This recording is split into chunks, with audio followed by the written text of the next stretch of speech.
ಬ್ರೇಕ್ನ ನಂತರ ಬೆಂಗಳೂರು ಫಸ್ಟ್ಗೆ ಸ್ವಾಗತ. ಬೆಳಗಾದ್ರೆ ಆಕೆ ಹಸೆಮಣೆ ಏರಬೇಕಿತ್ತು. ಆದರೆ ನಿನ್ನೆ ರಾತ್ರಿ ಮದುಮಗನ ಭೇಟಿಗೆ ತೆರಳಿದ್ದ ಯುವತಿ ನಿಗೂಢವಾಗಿ ಕೊಲೆಯಾಗಿ ಹೋಗಿದ್ದಾಳೆ.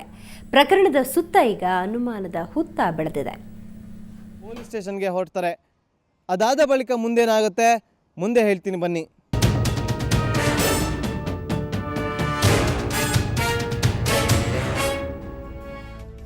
ಯಶವಂತಪುರದ ಕ್ಯಾಪಿಟಲ್ ಸಿಟಿ ಅಪಾರ್ಟ್ಮೆಂಟ್ ಹಿಂಭಾಗದಲ್ಲಿ ಬೆಳಗ್ಗೆ ಯುವತಿಯ ಶವವೊಂದು ಪತ್ತೆಯಾಗಿತ್ತು. ಮೊದಲು ಅಪರಿಚಿತ ಶವ ಅಂತಾನೆ ಭಾವಿಸಲಾಗಿತ್ತು. ಆದರೆ ಮಾಧ್ಯಮಗಳಲ್ಲಿ ಈ ಸುದ್ದಿ ಪ್ರಸಾರವಾಗ್ತಾ ಇದ್ದಂತೆ ಯುವತಿಯ ಪೋಷಕರು ಆತಂಕಗೊಂಡ್ರು. ಯಶವಂತಪುರ ಪೊಲೀಸ್ ಠಾಣೆಗೆ ಹೋಗಿ ನೋಡಿದಾಗ ರಮ್ಯಾಳದ್ದೇ ಶವ ಅನ್ನೋದು ಗೊತ್ತಾಯಿತು. ಆಗ ದೊಡ್ಡ ಕಥೆಯೇ ಬಿಚ್ಕೊಳ್ತು. ಅಂಬೇಡ್ಕರ್ ನಗರದ ನಂದನ್ಗೌಡ ಜೊತೆ ರಮ್ಯಾ ಮದುವೆ ಫಿಕ್ಸ್ ಆಗಿತ್ತು. ನಿನ್ನೆ ಈಕೆಯ ಹುಟ್ಟುಹಬ್ಬ ಕೂಡ ಇತ್ತು. ಇದೇ ಸಂಭ್ರಮದಲ್ಲಿ ನಂದನ್ಗೆ ಉಂಗುರ ತೊಡಿಸಿ ಬರ್ತೀನಿ ಅಂತ ತನ್ನ ಸ್ನೇಹಿತೆ ಮೀರಾ ಜೊತೆ ಹೋಗಿದ್ಲು. ರಾತ್ರಿ 9 ಗಂಟೆ ವೇಳೆಗೆ ಮನೆಗೆ ಫೋನ್ ಮಾಡಿ ಇಬ್ಬರು ಬರ್ತೀವಿ, ಜ್ಯೂಸ್ ಮಾಡಿರಿ ಅಂತ ಹೇಳಿದ್ಲು.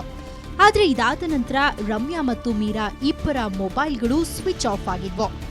ಬೆಳಗ್ಗೆ ರಮ್ಯಾ ಶವ ಪತ್ತೆಯಾಗ್ತಾ ಇದ್ದಂತೆ ಕಥೆ ಬಿಚ್ಕೊಳ್ತು. ನಂದನ್ ಜೊತೆ ಮದುವೆ ಆಗೋದು ನಮಗೆ ಇಷ್ಟವಿರಲಿಲ್ಲ. ಇದಕ್ಕೆಲ್ಲ ನಂದನ್ ಕಾರಣ ಅನ್ನೋದು ರಮ್ಯಾಳ ತಮ್ಮನ ಆರೋಪ.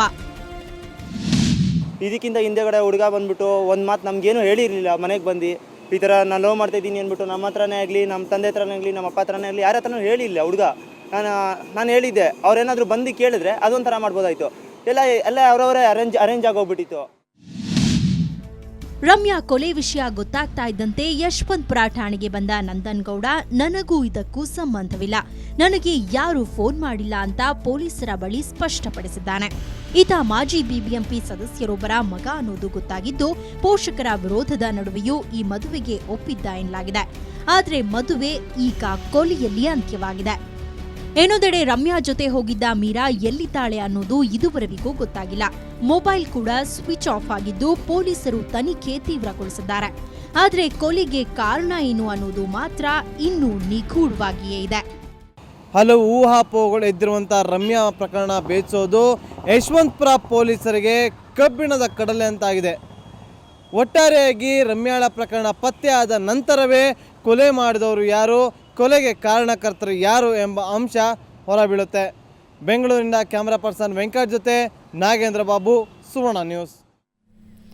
ಶ್ರೀ ಸಾಯಿ ಗೋಲ್ಡ್ ಪ್ಯಾಲೇಸ್ನ ಇಂದಿನ ಚಿನ್ನದ ದರ ಏನಿದೆ ಬನ್ನಿ ನೋಡೋಣ.